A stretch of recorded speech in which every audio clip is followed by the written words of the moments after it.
Time now for our rants and raves of the week, starting with Dan Kennedy. I have a rant for Tronc, the corporate chain that owns the Los Angeles Times as well as some other large papers.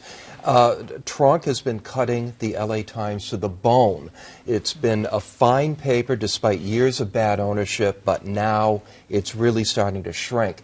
And then on top of it, earlier this week, NPR's David Folkenflik reported that the Times' new publisher, Ross Levinson, has an extensive background of sexual harassment and frat boy behavior. Looks the part. And Levinson's response to this was to call up the NPR's chief executive, Jarl Mohn, and essentially threaten him. Yeah. And Mohn said, no, you don't do that. The report went ahead.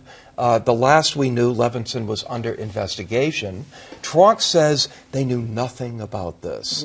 It seems like, at the very least, they should have known. Yeah, the old I knew nothing when you're right at the top of the brass. Joanna.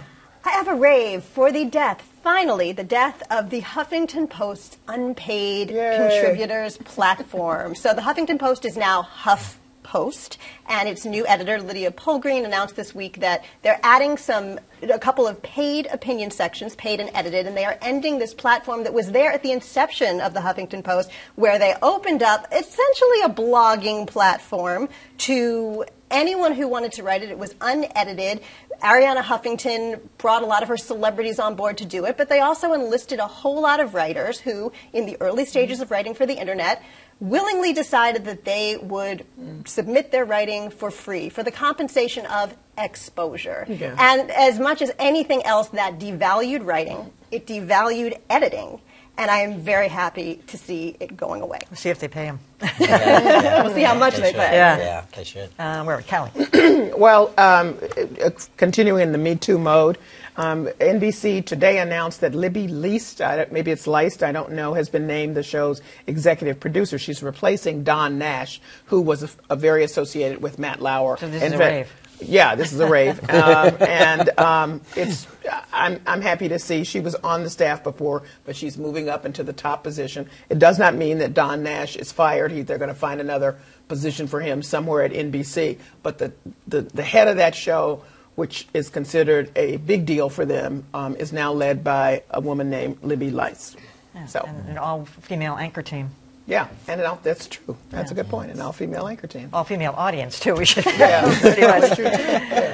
They are changing. I have maybe it's a rant, very, very small font in the word rant. It's I really want to question the Wall Street Journal's decision to run a story that I'm sure everybody has read about Trump's alleged relationship with a quote, adult film star.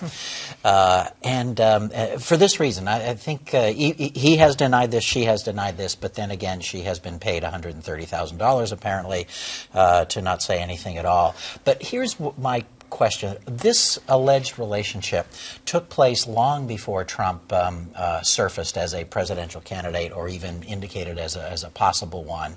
You can say that this is an issue that's between he and Melania, because he was newly married to Melania when the alleged relationship took place. But my question would be, there is nowhere in this relationship where the public interest is involved or compromised. We're not talking about having an affair with somebody who was also sleeping with a Russian spy. We're not talking about someone who has lied publicly about it, said one thing and been doing another. All those issues that we were familiar with, didn't father a child and then deny it like we've seen with a John Edwards or a Gary Hart or a Bill Clinton or a JFK. None of that applies, and I really think the Wall Street Journal made a mistake in going ahead. And my rave today is for the Wall Street Journal. All right. Because I think all the other major news outlets in the country should be following suit with this, and I can tell you why. If you saw In Touch magazine today, there's a 20-page interview with Stormy Daniels detailing the affair, and she gave that interview in 2011.